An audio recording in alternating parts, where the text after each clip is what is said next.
Hi, everyone. My name is Daisy Garcia. I am the Director of Equity, Diversity, and Inclusion. This year, it's February, so it's Black History Month. This year's theme is the Black family, representation, identity, and diversity. AAI, our employee resource group, has put together this wonderful panel of community people that will basically highlight the diverse family dynamics, but also touch base on similar experiences across Black families.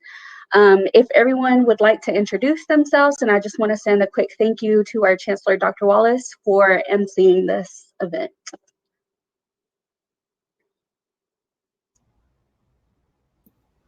Kyle, we can start with you. Okay. Hey, I'm Kyle Searcy. I live here in Gainesville, Texas. And we'll dive more into detail about me here in a little bit. Next up. Sharina.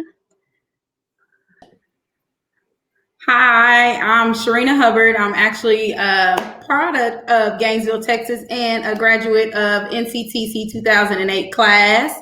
I currently reside in Temple, Texas, and I'm an administrator in Killeen, Texas. So, but Gainesville is definitely where my heart is. So, thanks for having me. LaCreasha. Hi, I'm LaCreasha Stille. I am also a product of Gainesville, born and raised here, so moved away and happy to be back. I am the Assistant Superintendent of Curriculum and Instruction in Gainesville ISD. And our couple here, I believe you're all from Graham? Yeah, my wife attended NCTC in Graham. Okay. We now live in Toller, Texas. My name is Aurelio, and my name is Cassey. I'm a registered nurse, and I grew up a lot about most of my life in Missouri, but hopped around quite a bit to several different states. And my husband is a Tampa boy. We won the Super Bowl. I didn't know if you knew that.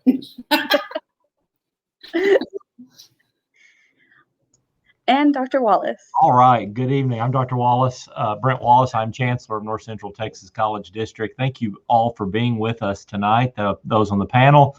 A special thanks to everyone that's joining us live. We appreciate your participation this evening and hope that we learn from each other a whole lot. We are committed at NCTC to the work of equity, diversity, and inclusion, and in times of where we are nationally is historic to a certain extent, and we need to do more and more and more to come to a better understanding of each other. And so I am really excited about our topic this evening, the Black family. I think it is an important aspect of who we are and who each of our participants this evening are. And so we're going to get right into it. And one of the things I think is interesting is that each of you have some common background of where you work or maybe where you came from or where you live. And then some of you are coming from a different area. So what I want to start out with is talking about the family dynamic or the family you grew up in. Where did you grow up and what did that family look like? And tell us a little bit about that. I'm going to start with Sharina, if you would, and then we'll kind of go around and go from there. Sharina? All right, so I did not come from a perfect background, family aspect, but I did pick up a lot when it was perfect at one point. So we were pretty much an average family until around the crack epidemic hit, and my mom kind of went out into the streets, and so my dad found himself being a single father and raising five children, 4 girls, 1 boy. We moved around quite a bit like nomads, and then we finally settled in Gainesville, Texas, but I'm originally from San Angelo, Texas, so I've always lived in Texas. We went a little bit from Texas to California and then came back and again settled in Gainesville, Texas, where I grew up in a blended family. Shout out to my stepmom. She really helped out a lot with us. My adolescent years mostly is where I grew up with a blended family, and I think I answered the question, but definitely had to become like a adult-like child early. So that's a great way to start. There'll be follow-up questions. Don't worry. Let's go to Aurelio. Am I pronouncing it correctly, sir? Did I get that? The Hinlands? You can say it sort of like Aurelio. Oh, okay. I can get that. Well, from my family, both of my parents are from Panama, which also explains my name, Aurelio.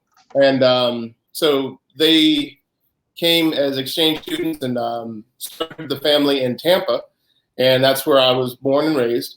And both my parents were there, my brother, my sister, and myself.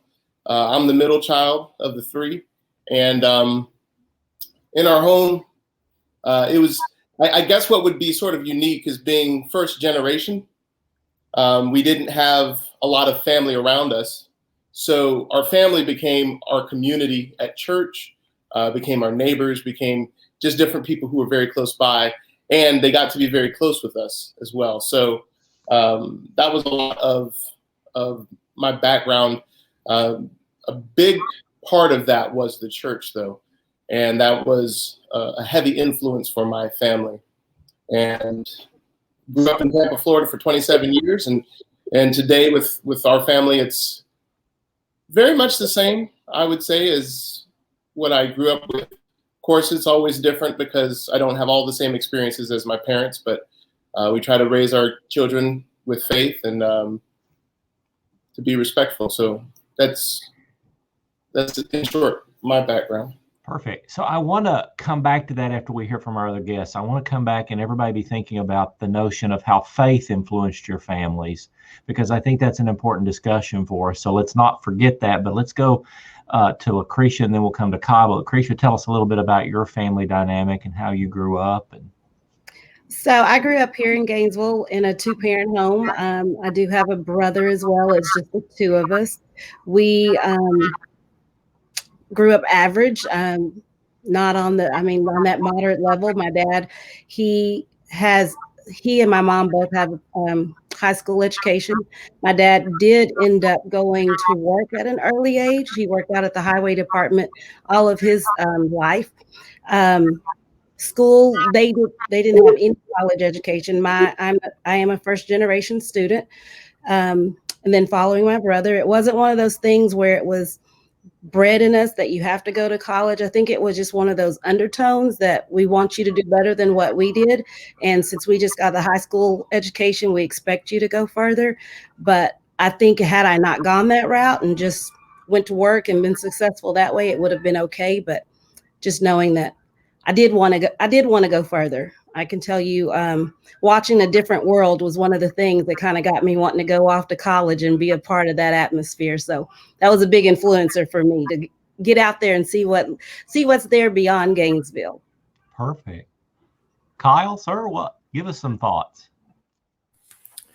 I grew up here in Gainesville, Texas. I was raised by my mother till I was and my grandparents until I was about 6, and my stepfather came along.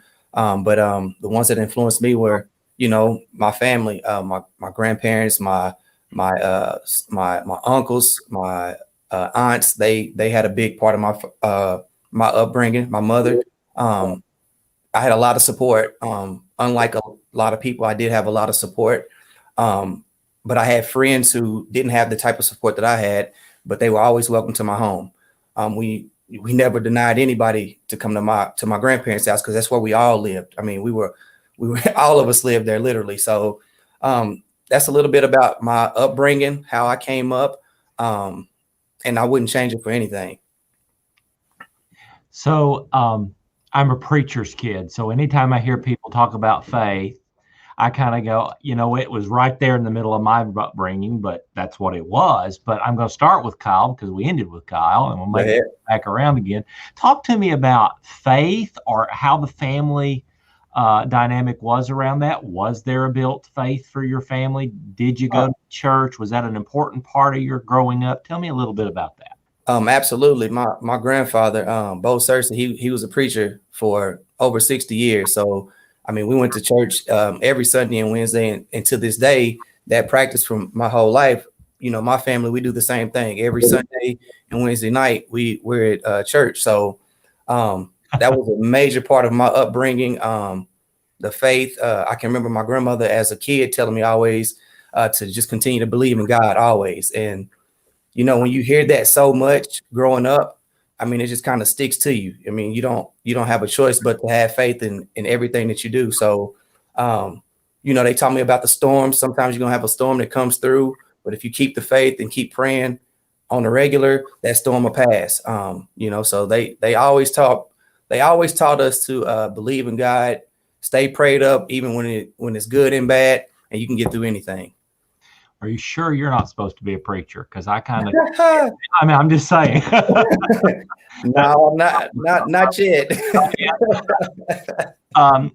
Aurelio, you mentioned this. You brought that up. An important part of your background was that faith your parents, you know, and you exercised. Talk to me a little more about that. Tell us a little more about that. Well, it was always at front and center. I would say more so than any other part of my heritage is the heritage of Christ. Both of my parents coming from Panama. I did not want to learn Spanish early on. I mean, they tried to teach me when I was 5, but I just figured out what summer vacation was meant for. And so I wasn't trying to learn Spanish at that time. But they were both fluent. And my culture was a mix of a lot of different things: Latin America, Caribbean, and, you know, there's African American. We had a lot of friends, but then we also had a lot of friends who were not of any of those. Just a wide range of people who I knew and a wide range of influences. But the ever-present heritage was that of Christ. And it was a very important thing for us, because more above and beyond of being proud of anything else was remembering that that was our identity. Our identity was that we were the kinds of people who did things in a way that would bring God honor and glory. And it's what led me to find my wife as well. As a campus minister, she moved to Tampa, and we ended up getting to know each other through church and the basketball court. But that same heritage of Christ was very deeply ingrained in her family as well. So that's what brought us together. So awesome. It's interesting because we also had that question from people in our family who said, "What heritage are you going to give your children? Are they going to be Black? Are they going to be white?" And I said, "They're going to be Christ's. That's the heritage we're giving them. Everything else is secondary." But I do appreciate my background, but I think that it was very important for me to find another person of faith, and for us to have that be the centerpiece of our family. Go ahead, Cassey. I was saying that's kind of just from stories he's told me of that community of church was like who his family relied on, like financial difficulty times, or when they were going through difficulties with raising kids. You know, they had a close group of friends that they would call on, and it ended up being the church family that really was the family that they developed being stateside instead of in Panama, because all their family was back in Panama. You know, that's awesome hearing. In other words, the church was being what the church is supposed to be. And so that's awesome. LaCreasha, tell me a little bit about your upbringing of faith. Was that involved in your family? And talk to us about that.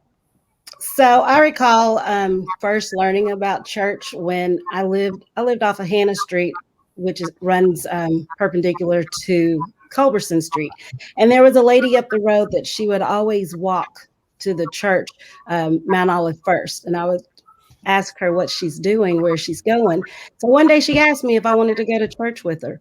And that's where it all started for me. I started waiting on her to come by, pick me up, and run across the school campus to get to church.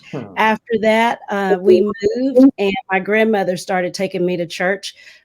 So we would go to Corinth Baptist Church. And I've been there ever since. Church has been something that's been instilled in us. As a kid, I was in the choir. I was in Gainesville Community Choir. We were at church Sunday afternoon, Sunday morning, Wednesday evenings. I would go to Kyle's church for youth devotion on Wednesdays. So that was always fun, and all the friends were there. So yes, church was very much a pillar, still is, as we moved with jobs. Long as we were in church, to me, serving, it didn't matter which denomination. So I've been to non-denominational churches. I've been to the Cowboy Church.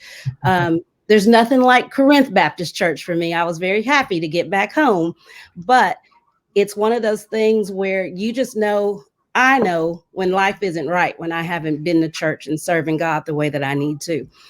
So it's definitely much a pillar in our family, even to this day. Church is important, and I'll be very happy when our church opens back up, because online just isn't the same experience as being in those four walls. That's true. That's true. Sharina, thoughts? You got some? Yeah, so I actually remember my first time stepping into church was with my great grandmother, Della Mae. And we would go to the church. I grew up Church of God in Christ. And so it's a lot like what you see on television. You got the tambourines, you got the singing, you got the shouting, and it's like a big production. And when you go to church on Sunday, just be prepared to be in church all day. So believe the hype in the movies. So we would go all the time. We were in the Sunshine Band. And in fact, once we moved, like, we would always be in the kitchen singing. My dad would sing songs to us because he was in the Sunshine Band too. And this is when we lived in San Angelo, Texas. And so when we moved, those songs kind of followed us. And I just remember we would be in the kitchen cleaning and singing, and he'd have us like having a little duet, and it would be so fun. And so when we got to Gainesville, I went to Church of God in Christ for a while as well. And I ended up becoming the choir director. And so and I don't know if y'all are familiar with Valina Cross, but she could play a tambourine. Oh, that girl can play the tambourine. And we would be there on Wednesdays, Thursdays, practice, choir practice on Saturdays. We'll be there on Sunday singing, and we would travel and do praise dances and sing. And so I say all that to say that was always a safe place for us. We could be ourselves. We weren't being judged. We felt free. We felt as one. And it didn't matter that I was 15, 16 years old leading a choir of soloists who have been singing. Oh, Miss Myrtle Thomas. She was our soloist at Church of God. I have played for Miss Myrtle Thomas. Yes. That is fun stuff, folks.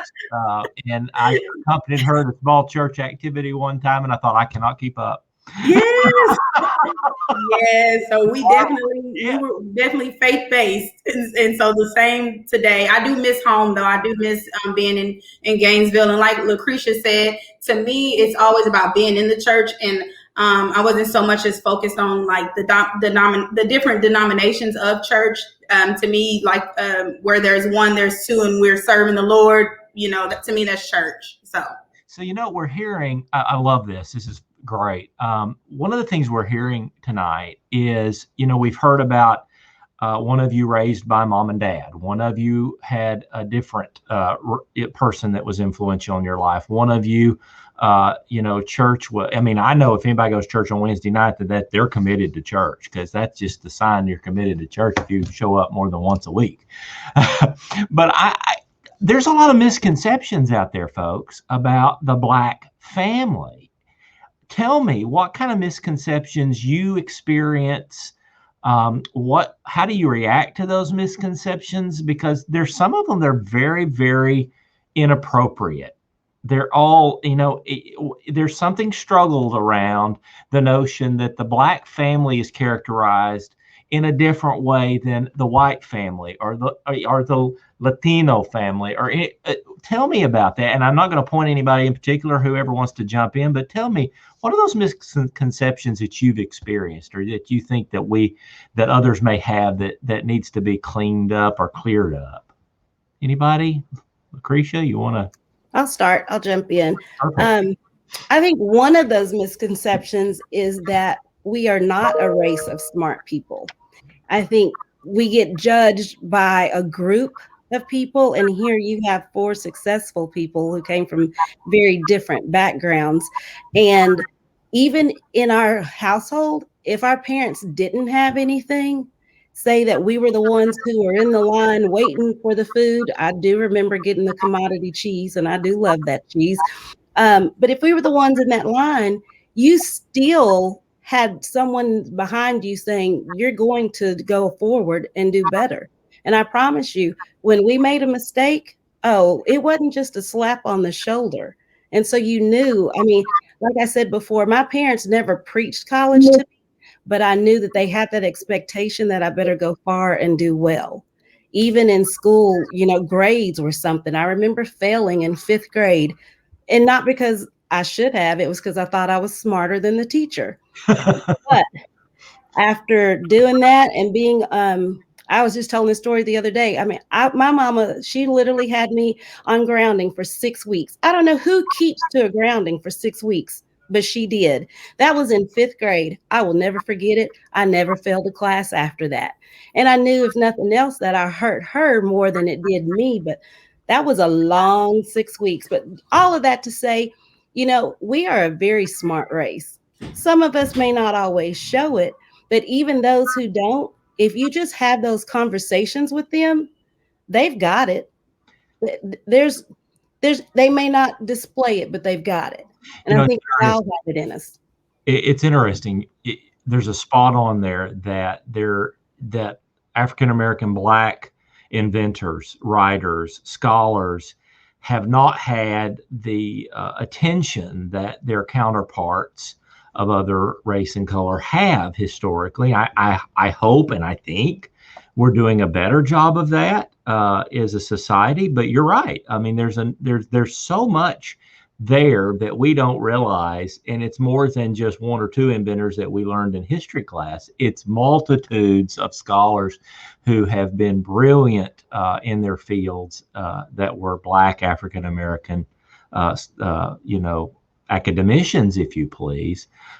Anyone else misconceptions? Anybody thoughts there around that? Okay, yes, sir, please. The first misconception that I think I want people to acknowledge is that Black is just the amount of pigment in our skin. There is a tremendous amount of diversity. My kids will be considered Black by many, but my wife and I don't have the same necessary heritage in that way. Both my parents are from Panama, but many people would see me as a Black guy. My great-grandfather comes from Scotland. I was shocked when I did my 10th grade autobiography. My mom said, your great-grandfather comes from Scotland. And I said, white Scotland? Is there another Scotland? And it's very easy to get drawn into this idea that, oh, you're Black. Well, what does that mean? There's a tremendous amount of diversity, just as much in any other ethnicity. There is a tremendous amount of diversity from house to house, from person to person. And it isn't correct to put us into a box any more than it would be correct to put anyone with any other skin tone into a box together. I had a child, I went to a middle school lunch to spend some time with some children. And I don't know if you could see my birthmark, but the child said, were you in a gang? And I stopped and I looked at her and I was like, what are you talking about? Well, your teardrop tattoo. And all I could think was, child, you cannot leave this city. You are not ready for the rest of the world.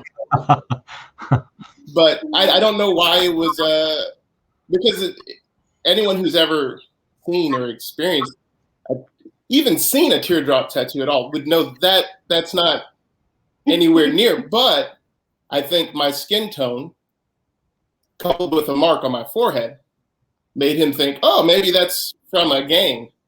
And yeah, no, I just think that sometimes there's an assumption made based upon how someone looks and says, oh, well, this is who you are.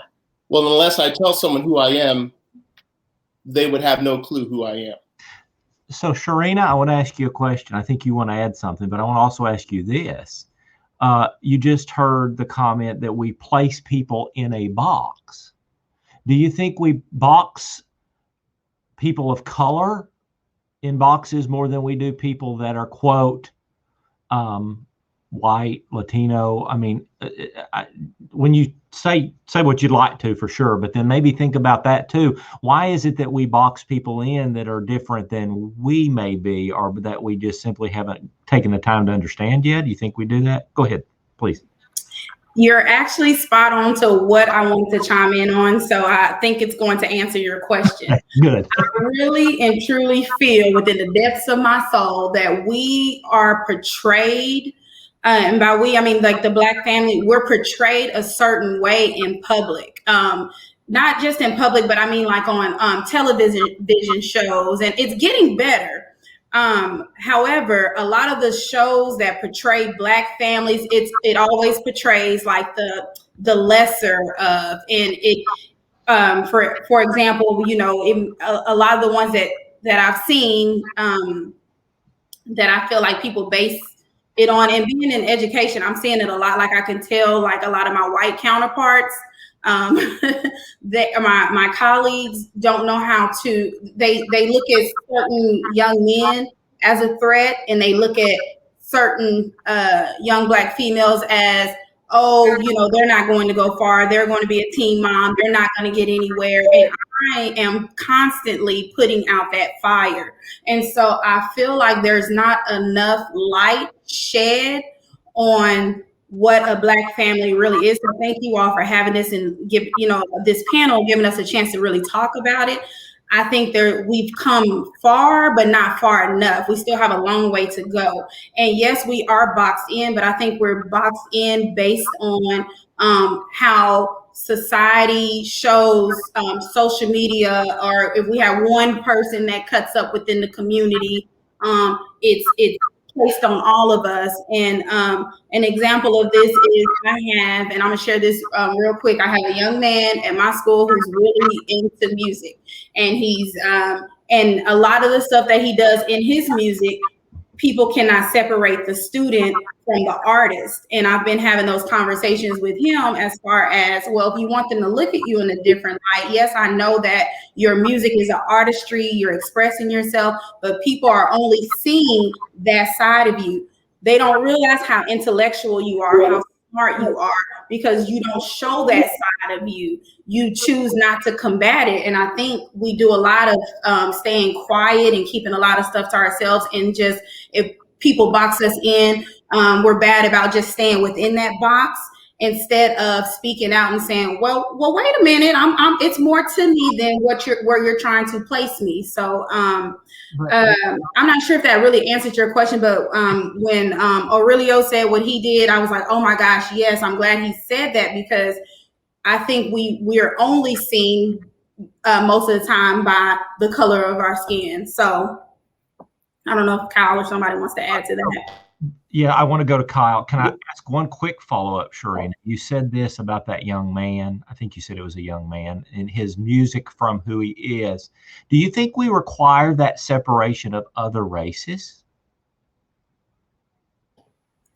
I don't. At least I have not. I haven't experienced it as much. And someone else may have, but I have not. And I see that Daisy put in the chat, somebody asked, why do I think we have not gone far? No, I feel like we've come far, but I still think we have so much further to go. And I think now this new generation is experiencing, we always knew, I grew up in the 80s. I'm an 80s baby, 90s, early 2000s. So I've always known from the trailblazers ahead of me, I've always known about racism. However, my own two daughters are actually experiencing it. They're living through it. They're living through it the way that my grandparents lived through it. I didn't get and their voice is coming out a lot more. Whereas when I was in high school, I knew about it, we talked about it, but we didn't really talk about it. Now people are more open. So I think like I said, we've come far, but we have so much further to go. Kyle, I know you were about to chime in there. Perfect. Yeah, this conversation, we could stick on this subject probably the rest of the night. Sure. I mean, it's really that deep, but you know, putting them in the box. I think that for the individuals that have put us in the box, you know, it's one of those things of how they were raised. And I mean, me personally, I've seen the men and women in my family get up every day and go work hard for their money. And I do it today. You know, of course, I get up, you know, at the crack of dawn every morning and I go to work, but my kids see me. And I don't want to ever give them a reason to not, you know, if daddy done it, then I know I can do it. You know what I mean? They seen me, my kids seen me get my master's degree. If daddy done it, so I set the bar high for them.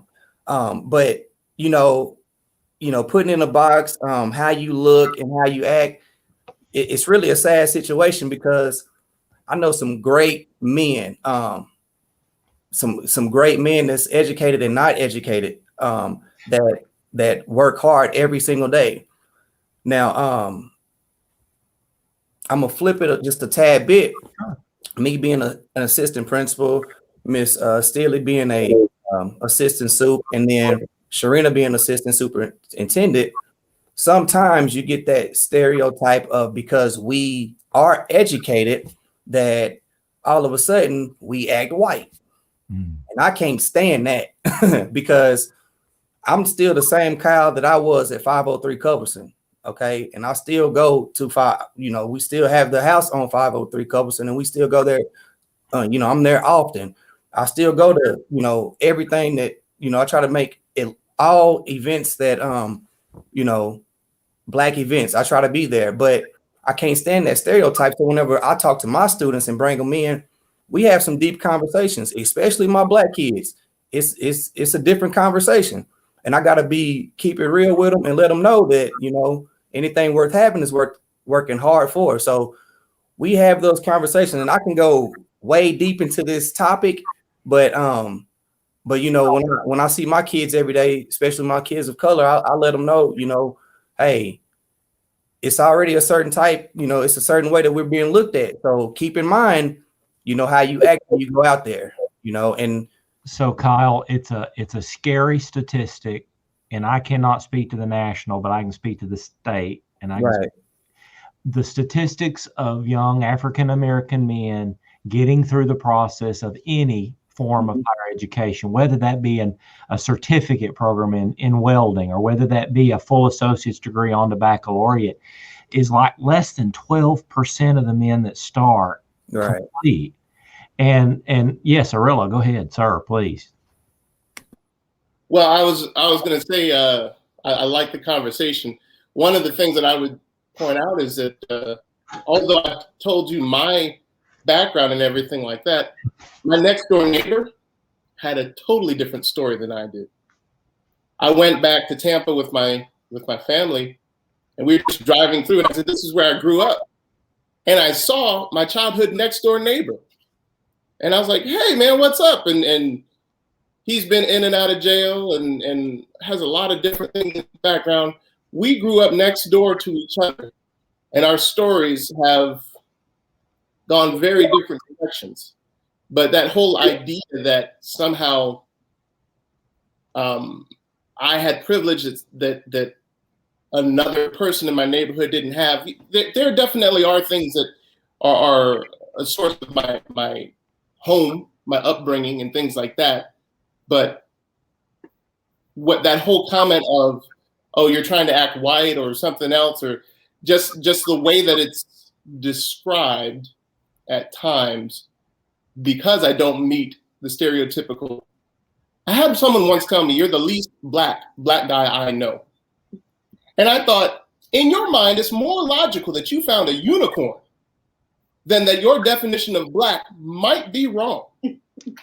And that's literally what I couldn't believe that he said it to me too, because when he said it, I thought that you would even feel empowered to say that to me. It just seemed so wildly ridiculous. But my thing, what I was trying to say is that my story is just my story. But within my neighborhood, there are hundreds of stories that are different, wildly different than mine. Well, and there's a certain sense that no individual is the same to another individual. Take color out of it, take race, take gender, take all those things out, and no one is identical. And it's interesting, your story, because it tells me that there's still this sense of there is a certain square, certain stereotype we afford certain people that others don't have to experience. I mean, I have high school friends, junior high friends that made terrible decisions and they were white, but I'm not told I'm less white because I didn't. And that's got to be tough. And we can't begin, as people that haven't experienced, we cannot really truly begin to know how it feels. I mean, in our attempt to understand, we can't say, well, I understand that, because I don't understand it. I haven't experienced that. I can try to understand. So that leads us to this whole notion of where we are around this racism agenda, this terrible disease I call racism. It's disease. Because it affects not just the individual that is racist, but all those that are around them and all those they influence. What have you, and there's two ways we can look at this. I'm anxious to know, those of you, I think you all have children maybe, or you have loved ones. What have you taught your children? What have you passed on to a nephew or a niece or your own child or a cousin or something about how to handle that? What have you taught? What do you teach your children? Honestly, in the current, I want to say that when I was coming up and I was being taught about it, it made me anxious. When I went into the store, like I was always told, oh, if a white person is following you around, they're thinking that you're stealing, and also that was always ingrained in my head. So when I became a mother, I didn't want to embed that in my children's head. I wanted them to, if they experienced it and had a question about it, then I talked about it. However, now the current state, that has changed, because back to what I said, they're experiencing it now. So now the conversation where I was trying to keep it, not necessarily, I don't know if that sounds right. I wasn't trying to keep it away from them, but I wanted them to experience, and then we talk about it. And I'm open with them about quite a few things, but now it's to the point where they're asking the questions, and I answer it truthfully. And the world is at their fingertips now. They can go out and they can see a lot of it and watch a lot of it and read up on a lot of it.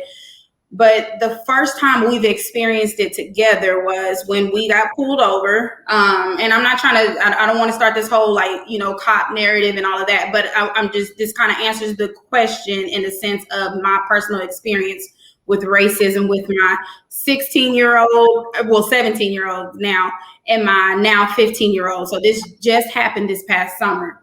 We're driving. I had just got a new Jeep, and we're driving, and I didn't know how to work the lights yet. I'm in Gainesville, Texas, coming over the overpass, and I get automatically hit with the lights. I pull over, and my kids start, they're shaking, I'm shaking. I get nervous anyway when I see a police officer because of where I grew up at. I get nervous, but they're scared now. And so all of a sudden, the police is asking, different questions, but our hands are my hands are on the steering wheel. Their hands are up. My daughter in the back seat, her hands are up. And he asked me for my identification. And so I'm like, before I can even say anything to him, my 15-year-old is in the back seat hollering, my mommy's wallet is it's in her purse, and her purse is back here. Can she reach for her wallet? Are you going to shoot her if she reaches for her wallet? So now I'm terrified and crying. And the man, he didn't do anything. The police officer didn't do anything to us, but it was a conversation piece afterwards. I got a warning. But afterwards, I had a conversation with them about it, because we were very shaken up by the situation. And I was more shaken up at their reaction, because I'm like, how did this even get ingrained or embedded in your head? It's all from what we're seeing. So I'm not sure if that answered the question, but it does. I'll give LaCreasha a chance. You're right. There's a whole other topic that we're wanting to have in the next few months. We're looking at NCTC and having what we call conversation with cops. And it's bringing communities together, and we want to do it. COVID has made this whole process so difficult, everybody knows. And but we've really, really, really been wanting to do that. And I think we're trying to still make that happen at some point in the future, because it's really good to have that conversation. This is about the family, but you bring up a whole other narrative that needs to be discussed. LaCreasha, I know you've got some things you want to there, please. Yeah, I have 3 boys, and that's the conversation that we have often. Well, and more so now with everything going on, just, being aware of, we have to kind of tell our kids what to expect when you are pulled over by a police officer, and making sure that you're compliant. And just because we all know how wrong it can go. I remember about 10 years ago, my kids were here in Gainesville. We lived in Fort Worth. And, in Fort Worth, you can't walk around as free as kids as you can here. So their big thing every time we'd come home to visit was they could walk on the other side of town and play basketball or what have you. So they're walking back. We live off of Main Street. They're coming back home. So they're over there by Heritage Park, and a police officer stops them and is grilling them about, are they in a gang? What are they doing? And, they're nervous at this point. Thankfully, that was 10 years ago, before everything's gotten worse, because they probably would not have made it home. But they came home and shared that story about the police officers drilling them, didn't run any records on anyone. I mean, just sent them home. But that was that first notice of, you've got to watch your back all the time. You have to act differently. They are not kids who walk around with their pants sagging. That's not doable at our house. So just 3 respectful Black men get stopped for no apparent reason and grilled about if they're a part of a gang because of the color of their skin, basically. And they had no idea what's going on, because, in their mind, they're just kids. I just want to go walk around because I can't do this on the streets in Fort Worth. And that kind of started it for me. I had never really come across anything with the kids, but from that point on, it was like, you always have to watch what you're doing. We were in Dillard's one day in San Antonio, and they were off doing their shopping. They had money. I'm in there too. They went their way. I went one way. And just kind of noticed that people were following us. I was like, why are we being followed? So I got them. I said, let's go. We're not going to even buy anything. When we went out, there was a security guard. He said, that they were following y'all because you were Black. I was like, that's what we figured. Just from a simple, and we had money. But that's another thing. It's that expectation. Oh, what are they in here to get because they're in Dillard's? So it's something every day. And I think that's something, and I appreciate your spirit of which you all are communicating this.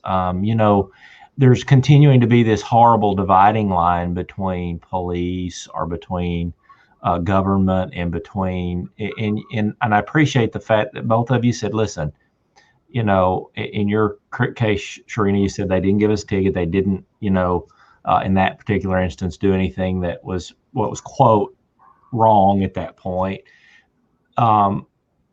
It's going to be interesting as we move forward. And Sharina again, and LaCreasha both, and Kyle, all of you have said this.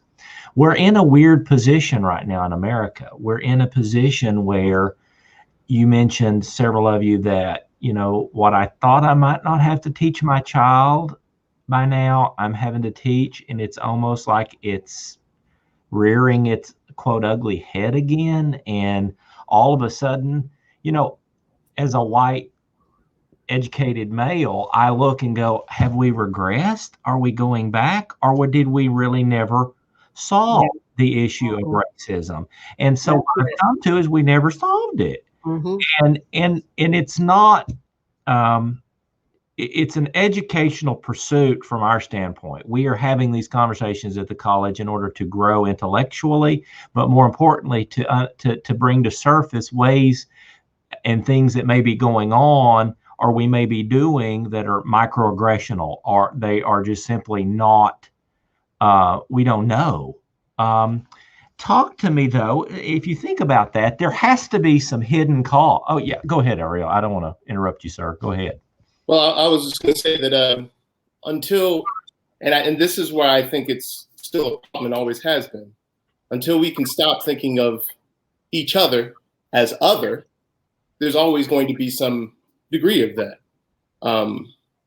And I don't try to raise my kids thinking about that because I didn't like thinking about it myself.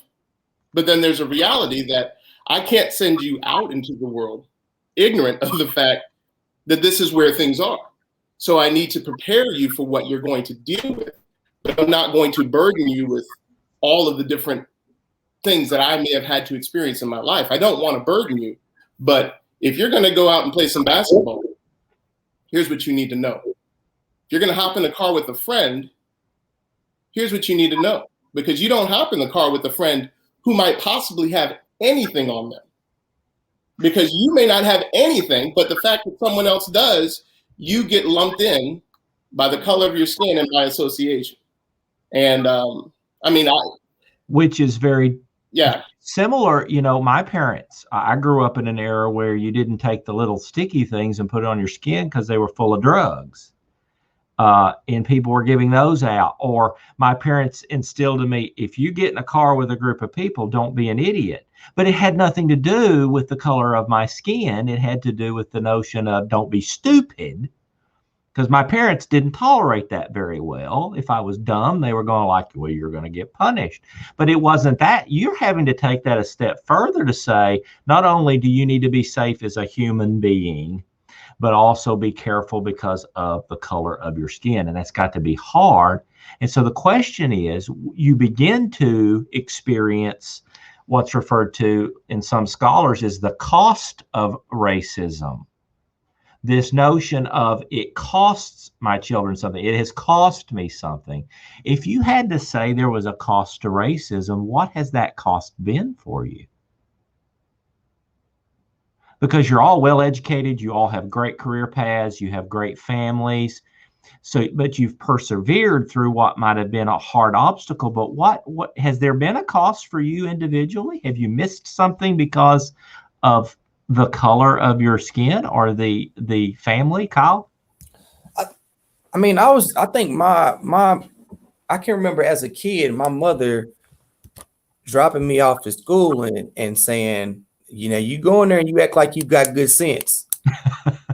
And she ended it with, like, I wasn't allowed to talk back to an adult or do anything like that. So she always said, you let me be the one to go, you know, let me fight that battle for you. That's not a battle for you to fight.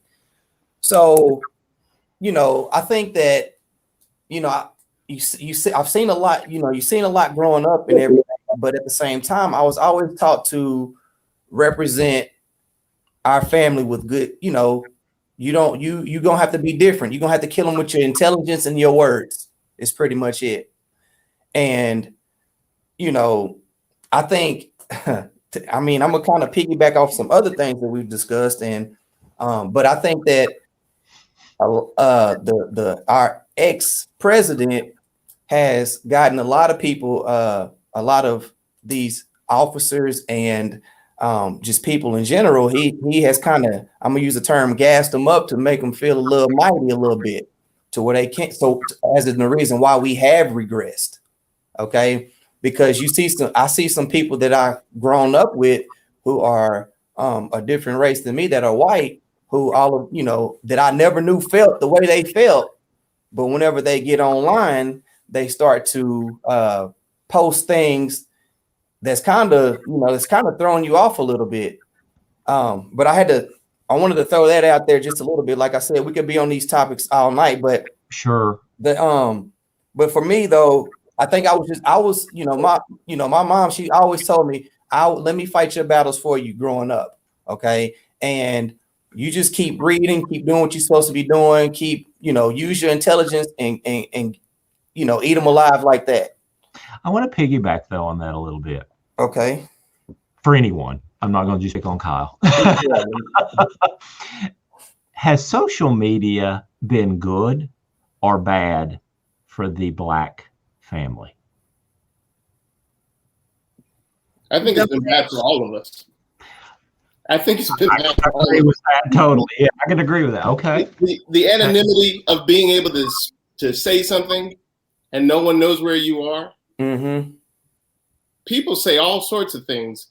Being a kid from the 80s and going into arcades and things like that, I remember playing Street Fighter, but now you have to look at the person who you're beating standing shoulder to shoulder with you. Certain things you don't say. Right. You watch these kids who go online, and now that they don't have to see the person right next to them. Right. And there's not the threat of someone staring you in the eye who you just deeply offended. They will say all sorts of things. And I think that social media tempts us to lose our identity in a lot of different foolishness. And I've seen people who I've been close with just go off on a tear because now they have fully invested in an argument that's really silly. But they feel like they need to double and triple down. And you just it ends up dividing everybody more because no one's having any serious conversations there. Right. It's interesting. There's a book I read. In fact, our freshman English 1301 students a few years ago read a book as a common read called 10 Arguments for Deleting Your Social Media Accounts. It's a very, very good book, but the author of that book talks about that piece, what you just said, that anonymity, that ability to say and be whatever you want to be, and no one really know who that is. And so I'm glad to hear someone say, it hasn't helped necessarily the notion of a divide in our nation or a divide in our communities. I think it's interesting. And you're right. Every one of these topics could be an hour, 2 hour, conversation because they're so rich and deep. It worries me and I think, the comment about social media being bad for everyone is, do you think there's a fine line between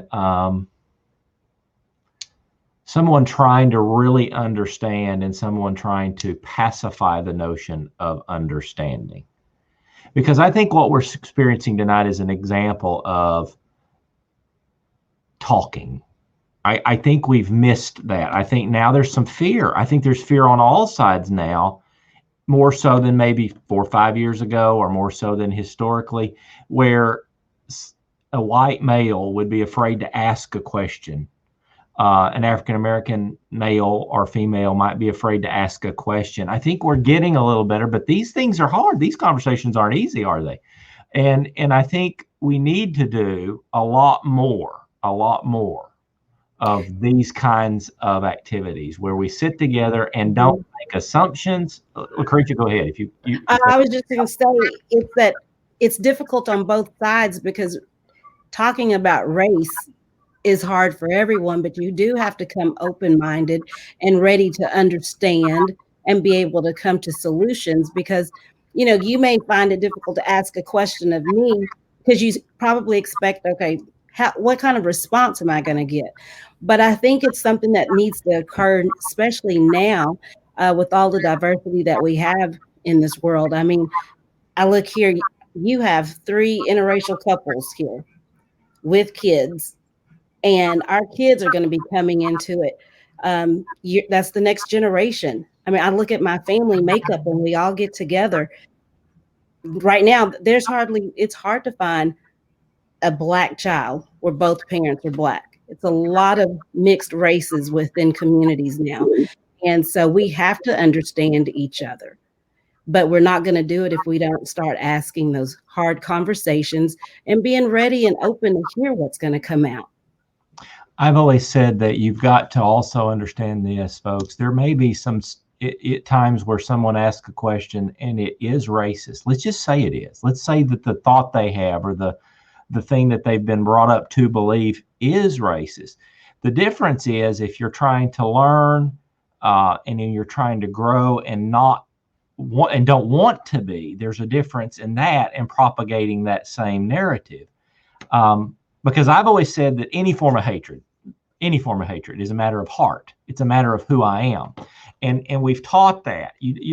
I don't think people naturally grow up hating someone. There's got to be something that's been taught or some influence or some situation that's occurred. And so I sit back and I go, how do we in the next generation of young people, college, high school, junior high, elementary, how do we, because I'm hearing things that scare me, ladies and gentlemen. I'm hearing things in school districts, not anyone here in this room or any school districts y'all represent, but I have friends that call me and say, man, my child, an African-American child, just got called the worst thing you can imagine as a second grader, and that teacher didn't do anything. They just stopped. They froze.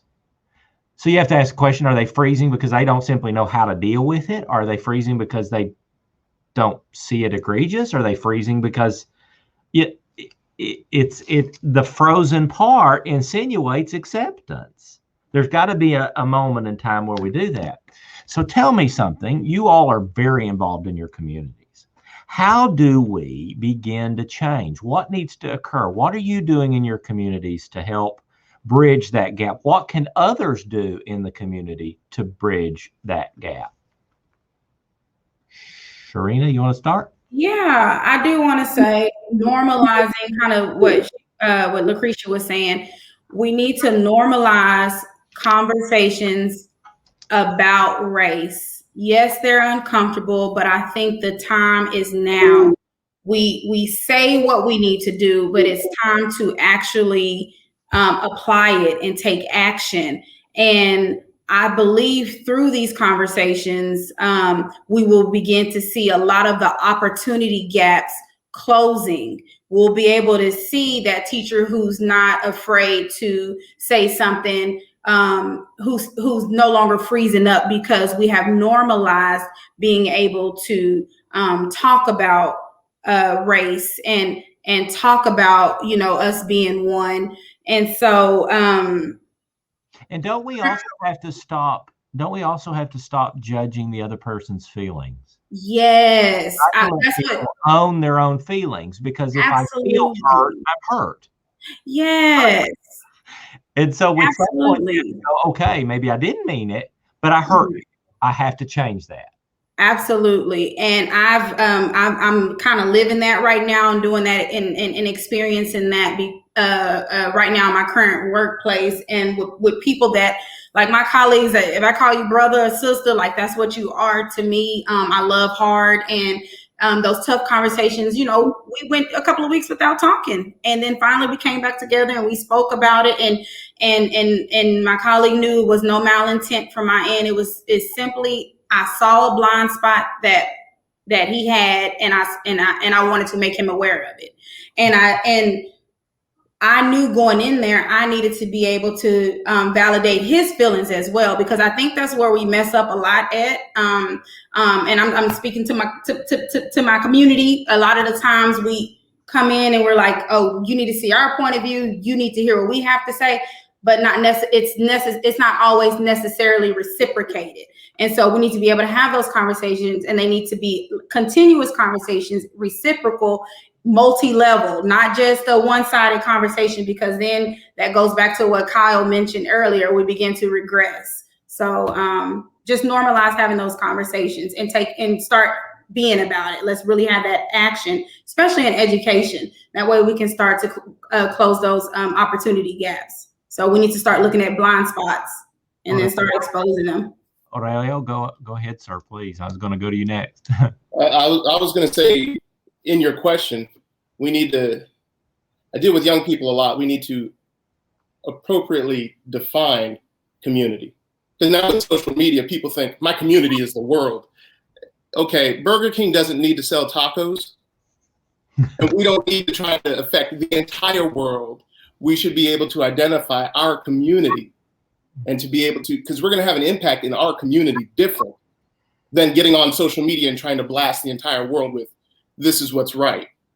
And I think that as we have personal interactions, as we reciprocate that same love and attention that we want others to show us, I think we get a lot farther. I can't tell you how many times I've had people come up to me, and because this is through church, mind you, but in tears.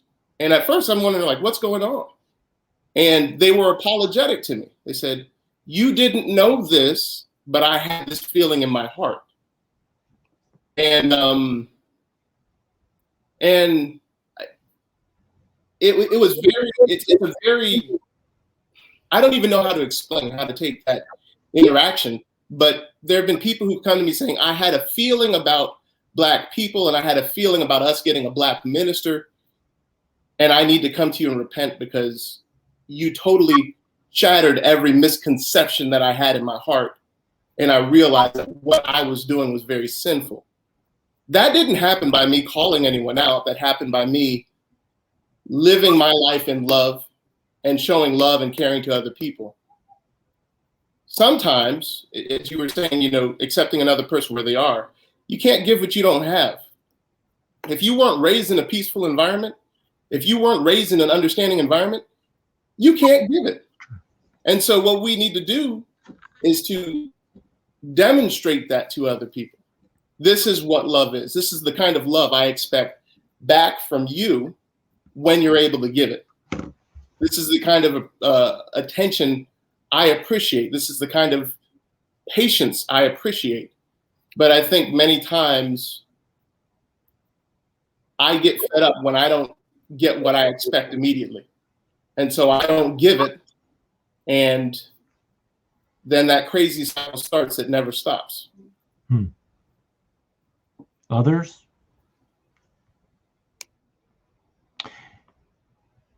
So, you know, the college deals with a variety of age groups. We have one of the beauties of being in a community college system is you get 18-year-olds to 85. I mean, I have literally seen, I remember years ago, a gentleman, this was at a university I worked for, a gentleman years ago that was literally 82 or so and in a wheelchair, rolled across to get his diploma. And so, I think back about a legacy. When I decide to cross worlds into another place, and I'm hoping I go where I intend to go, that I have left a legacy. I have left something beyond something that somebody someday will go, hey, that Dr. Wallace taught me this, or that Dr. Wallace loved me for this. Or what would each of you, if you had a legacy to leave, if you were going to say, here's what I want people to remember me for, and to remember the Black family for, what would that be?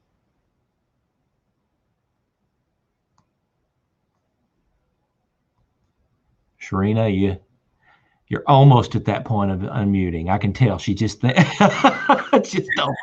I'm gonna keep it simple.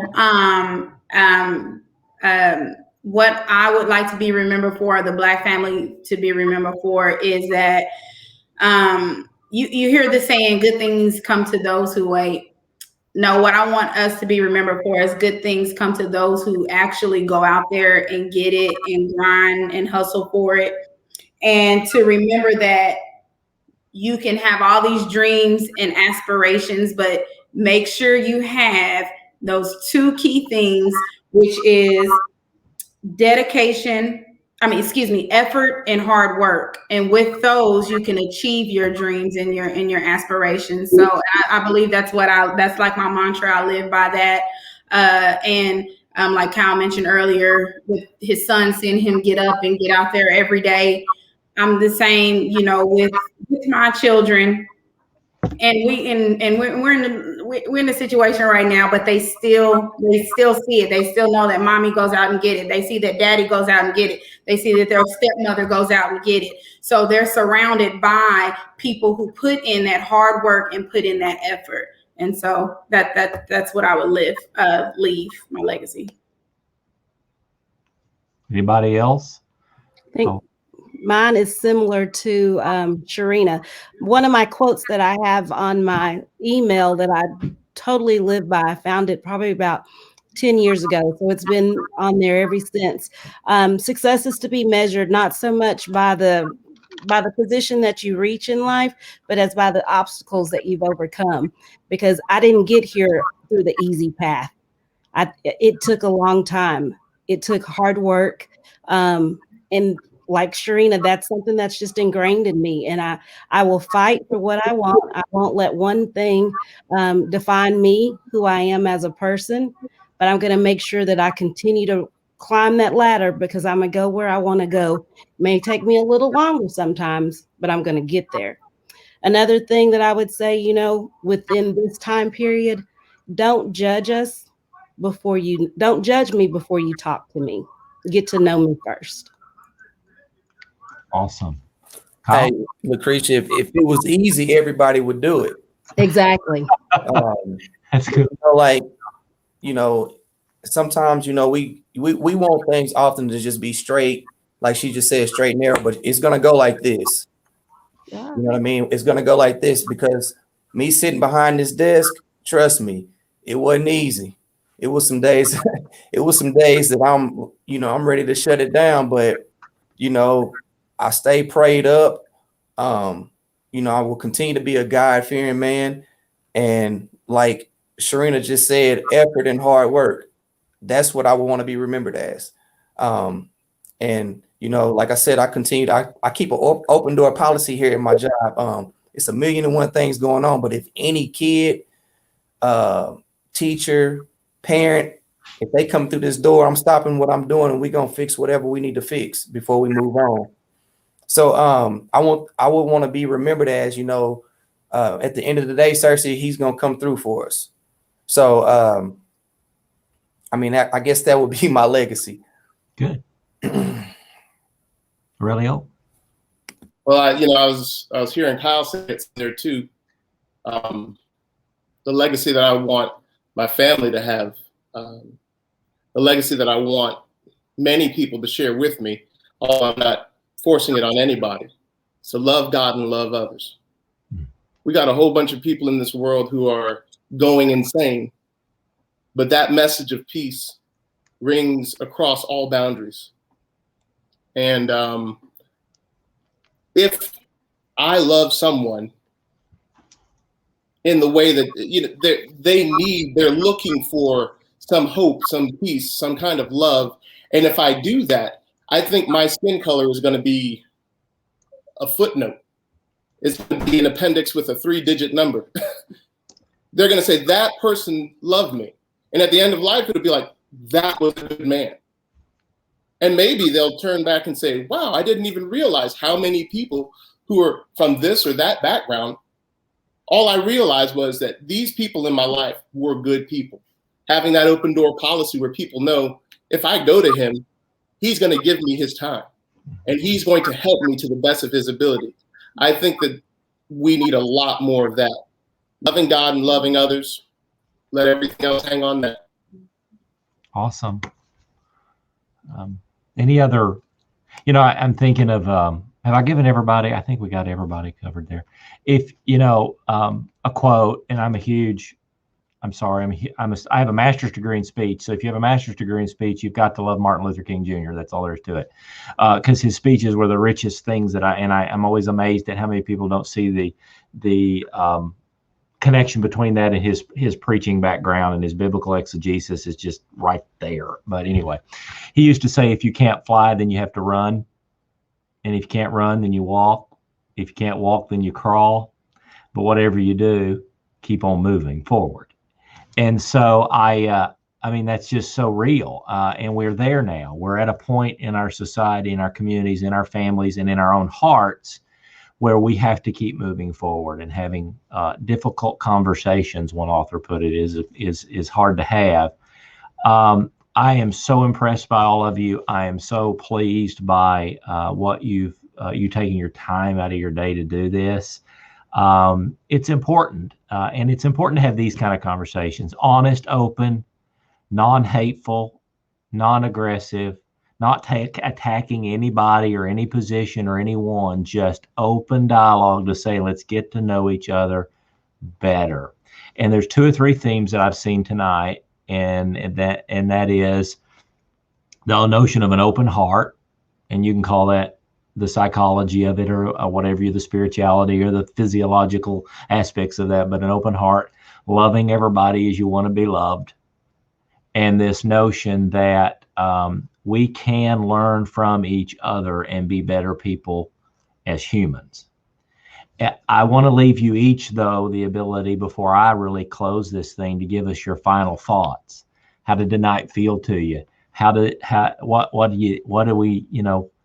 are your goals and what are your aspirations for your jobs, your pursuits, and your Black family in the future? So we'll start kind of where I'm going to start with Aurelio, and then we'll kind of go back around again. But sir, give us your parting thoughts, maybe. Well, peace, love, hope. I mean, these are the things that the world has always needed, and we need it in abundance right now. And I think that many times when other people say things to me, when I hear people direct things passive aggressively and it hits me, it calls at me not to respond with peace, love, and hope. And I think that when we give into that, we start a crazy cycle that lasts 4 years or more. We get into this mode where nothing is uplifting and nothing is encouraging. And I want for our family, and I want for all those who I love to be a part of promoting that peace, love, and hope. Whether you're a person of faith or not, everyone appreciates that kind of character as compared to a divisive character. Sure. Cassey, we do not want to ignore you. You've been a great part of this evening, and we're so proud that you joined us. Anything you'd like to just share? I mean, we want to, you've got a good, we see an evidence of a good, strong couple there. Kind of put me on the spot. I wasn't really. Oh, I can just move on. No, I just appreciate being able to be a part of it. And so I think that conversation has been really good overall for the most part of the night. And I just agree kind of with everybody, just talk with Aurelio, and saying that, peace, hope, and love is one of those, I think, foundations that if we can just all start from there and then, hopefully one day we'll see each other just as human beings and treat each other as such. Awesome. LaCreasha?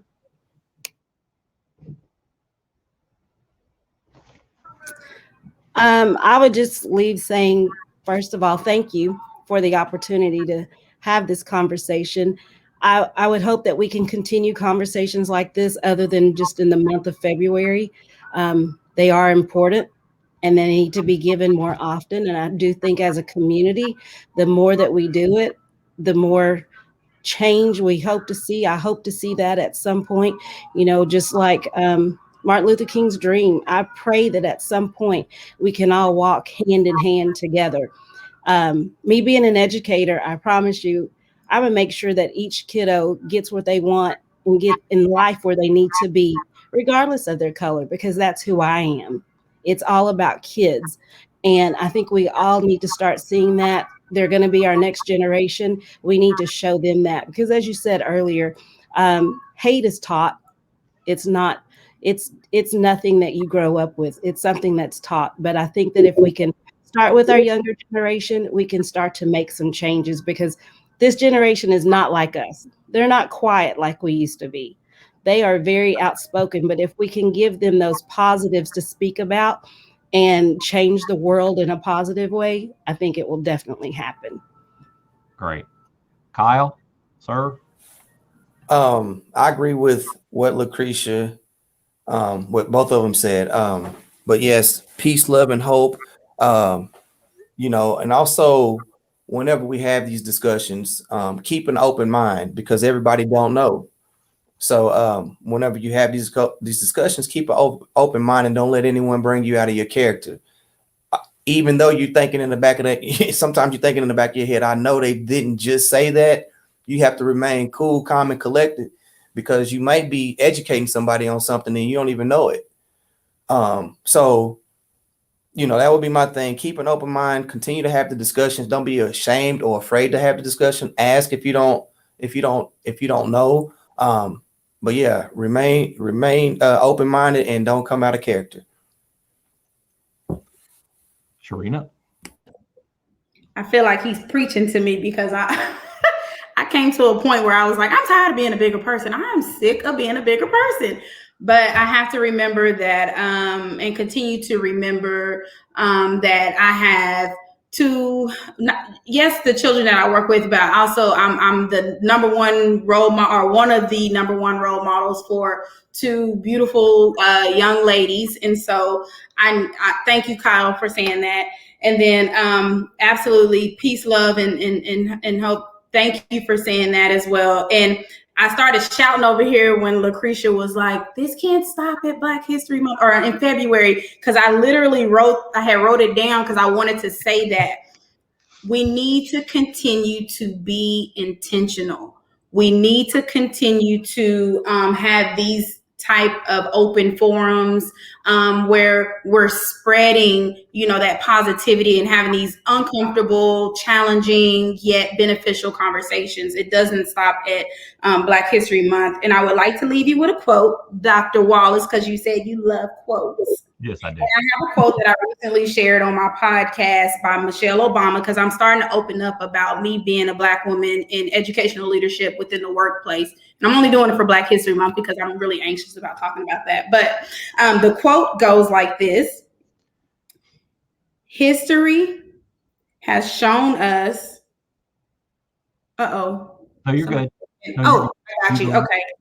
Sorry. History has shown us that courage can be contagious and hope can take on a life of its own. So let's keep being courageous, keep being contagious in a positive way. And let's hope that for the generations to come, these conversations take on a life of their own in a positive way. So we want to be careful with your all's time, but first, let me just say this. Thank you. We want to be careful not to go too long here, because we know you have other things you need to do. But Daisy's looking, I think, online to see if there's any questions maybe we didn't answer, to see if any of our audience would like to. While she's doing that, I would just say that we appreciate her work. Daisy Garcia, our Director of Equity, Diversity, and Inclusion in the Office of Equity, Diversity, and Inclusion at NCTC is a very new office.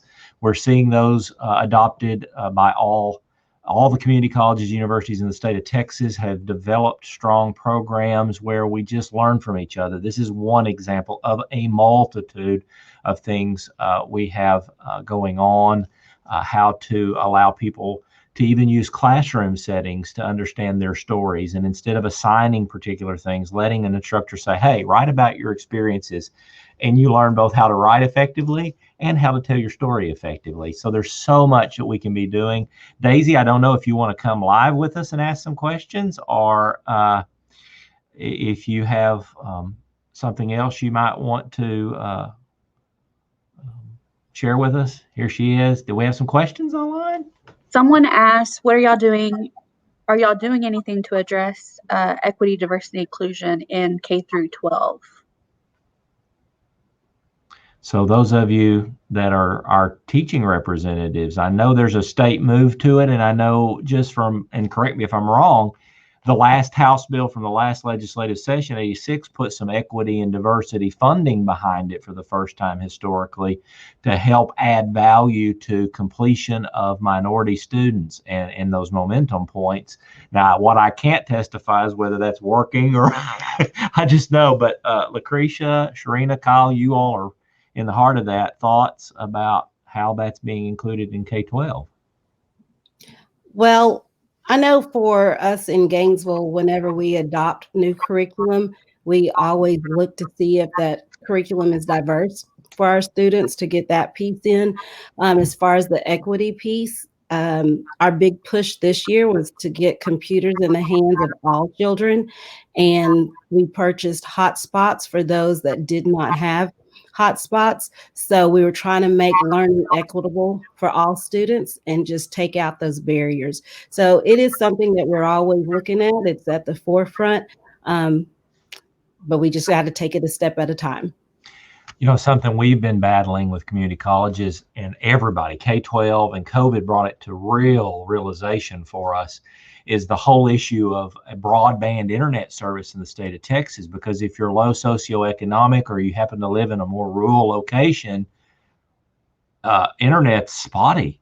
And the state came out recently with that notion, but you know, that tends to affect our students of color more than it does anyone else, because they're the ones, and we're like you guys, we've issued computer laptops, we've bolstered the ability to get online, and it's been pretty crazy to see where we are in online education as a result. But well, anybody else want to chime in on that?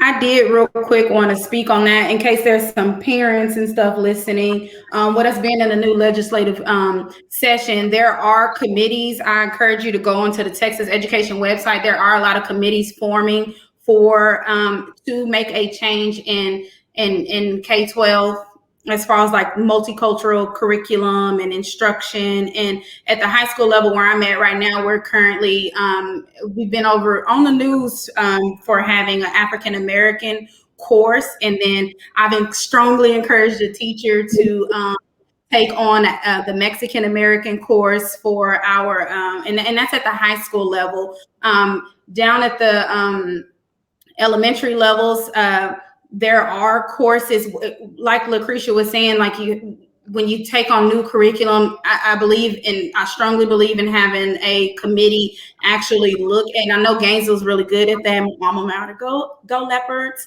but bringing the community in and parents in and students in, all the stakeholders in general, looking at what are our students learning in the books? You know, is it really close to the truth, or is it the truth, or is it false, and all of that? And so it's a lot of work, that portion of it. And I think we're just on the tip of the iceberg, but we really have to drop the waterline, get below that. But yes, there are definitely committees forming, because I believe all of that is getting ready to change. But there's curriculum out there, and hopefully schools start adopting that. And for my North Texas peeps, if you want to get into something like that, I recently listened to Dr. Jeannie Stone. She's the superintendent of Richardson ISD, and she's a white woman, and she has taken on this course over the last 3 years, and it has been tough. So I encourage you to reach out to her. She shares everything. She's amazing, and like I said, she's jumped all in. So anyway, so that was my 2 cents on that. Perfect. One other thing that we are trying to do in Gainesville is make sure that we hire to what our student population looks like. So we've had a really big push of trying to get more educators of color in the district. So we're always looking and trying to even get back all of our alumni as well. So that's been a big push of ours for a couple of years, and we're improving, but we still have work to do. It's hard work. It's really hard work. We've also tried, we try to mirror our classroom settings, for example, with our student population. Now we still have about 25% Latino, and Daisy, I may quote this wrong, I think we're at the 15% number for African American Black students, but yet it's sometimes hard. Those people are so talented to recruit, and they're so necessary, and we continue to do that. And it's a push in higher education for sure, to just say we just want to be able to find a person that looks like us in that role, because there's more to teachers than what you teach in a classroom. Your mentor, your family when you're there, you're everything to those kids for most of the time. And of course that's an educator talking, so I'm in the fan club. And so I sure appreciate this. Daisy, again, for you, thank you for your work and doing all the behind the scenes work and getting this lovely group together. Thank you all for being open and transparent and honest. And thank you for showing us that we can have these conversations without any hate or without any malice and learn from each other. I learn every time I talk to anyone, but I sure did learn even more tonight about the Black American family that we should call the American family. And so thank you all so much. Daisy, you have some concluding thoughts? And yes, everyone was saying thank you all so much for sharing your stories. They really enjoyed the panel. Thank you, Dr. Wallace, for hosting this. Want to give a big shout out to Ashley Fleeks for coordinating the panel. And want to invite everyone to our spoken word event next week on Thursday at 6 p.m. Same place. And then the following week, we'll have a student panel discussion. And totally agree. I forgot who said that. Doing more events. I think it was LaCreasha doing more events outside of Black History Month, because I know that's something that we stress is that for me, like, I'm not Hispanic just on Hispanic Heritage Month. I'm Hispanic every day. So awesome job, you guys. I appreciate y'all being here so much. I was like, yes. Yeah, I'm so excited to know that Aurelio is part Scottish, because that's me on the background. I'm thrilled. It's awesome.